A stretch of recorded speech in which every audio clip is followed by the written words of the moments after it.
ರೇವಣ್ಣ ಅವರ ನಿವಾಸದಿಂದ ಹರದನಹಳ್ಳಿಯತ್ತ ಹೊರಟು ಚೆನ್ನಮ್ಮ ಅವರ ಪಾರ್ಥಿವ ಮನೆಯಲ್ಲಿ ಪೂಜೆ ಮಾಡಿದ ನಂತರ ಲಕ್ಷ್ಮೀನರಸಿಂಹಸ್ವಾಮಿ ದೇಗುಲದ ಬಳಿ ಪೂಜೆ. ಈ ಹಿಂದೆ ದೇವೇಗೌಡರಿದ್ದ ಬಾಡಿಗೆ ಮನೆಗೆ ಕೊಂಡೊಯ್ಯಲಾಗಿದೆ ಪಾರ್ಥಿವವನ್ನು. ಮನೆಯಲ್ಲಿ ಪೂಜೆ ನಂತರ ಲಕ್ಷ್ಮೀನರಸಿಂಹಸ್ವಾಮಿ ದೇಗುಲದ ಬಳಿ ಪೂಜೆ ಆಯಿತು. ಲೈವ್ ದೃಶ್ಯ ಈಗ ನೀವು ನೋಡ್ತಾ ಇರೋದು. ನಿನ್ನೆ ಸಂಜೆಯಿಂದಲೂ ರೇವಣ್ಣ ಅವರ ನಿವಾಸದಲ್ಲಿ ಅಂತಿಮ ದರ್ಶನಕ್ಕಾಗಿ ಇಡಲಾಗಿತ್ತು. ನಿನ್ನೆ ರಾತ್ರಿಯಿಂದಲೇ ಸಾವಿರ ಸಂಖ್ಯೆಯಲ್ಲಿ ಜನ ಬಂದು ಸೇರಿದ್ರು, ಅಂತಿಮ ದರ್ಶನ ಪಡೆದ್ರು. ಇವತ್ತು ಬೆಳಿಗ್ಗೆ ಅಂತಿಮ ದರ್ಶನ ಅಂತ್ಯ ಆದ ನಂತರವೂ ಕೂಡ ಕಿಲೋಮೀಟರ್ ಗಟ್ಟಲೆ ಸರತಿ ಸಾಲಲ್ಲಿ ಜನ ನಿಂತಿದ್ರು. ನಮಗೂ ಅಂತಿಮ ದರ್ಶನಕ್ಕೆ ಅವಕಾಶ ಕೊಡಿ ಅಂತ ಪೊಲೀಸರ ಜೊತೆ ಮಾತಿಗಿಳಿದಿದ್ರು.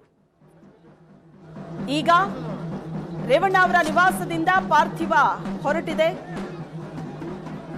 ಅಂತ್ಯ ಸಂಸ್ಕಾರ ನಡೆಯುವಂತಹ ಹರದನಹಳ್ಳಿಯ ಸ್ಥಳಕ್ಕೆ ಕರ್ಕೊಂಡು ಬರಲಾಗುತ್ತೆ. ಆದರೆ ಅದಕ್ಕೂ ಮುಂಚಿತವಾಗಿ ಈ ಹಿಂದೆ ದೇವೇಗೌಡರು ಬಾಡಿಗೆಗಿದ್ದಂತಹ ಮನೆ ಏನಿದೆ ಅಲ್ಲಿ ಕೊಂಡೊಯ್ದು ಪೂಜೆ ಮಾಡಲಾಗುತ್ತೆ.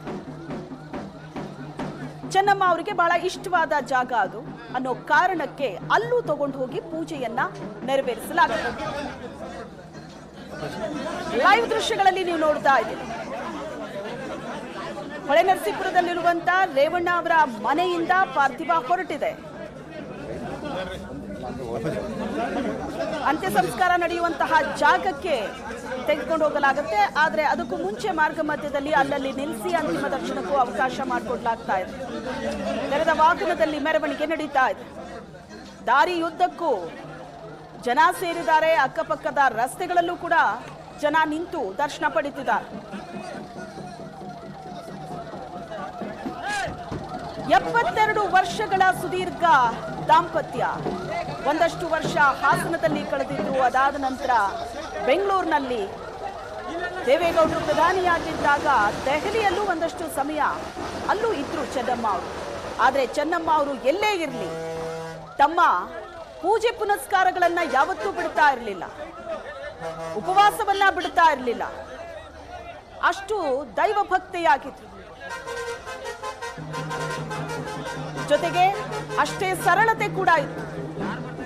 ಹಾಗಾಗಿ ಚೆನ್ನಮ್ಮನವರನ್ನ ಊರೆಲ್ಲ ಮೆಚ್ಚಿಕೊಂಡಿತ್ತು.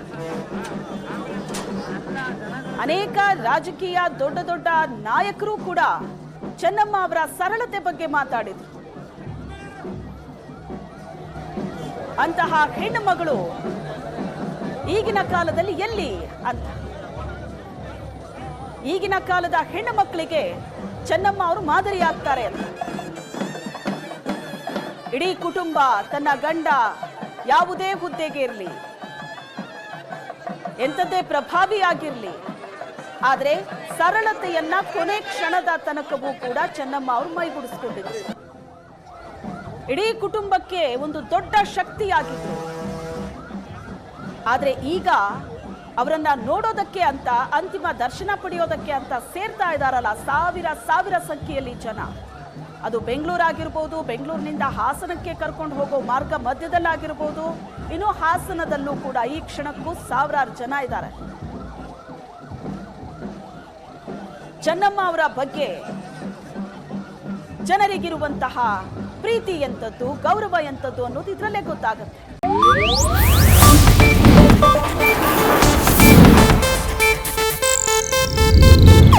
ಇದು ಏಷ್ಯಾನೆಟ್ ನ್ಯೂಸ್ ನೆಟ್ವರ್ಕ್ ಪ್ರಸ್ತುತಿ.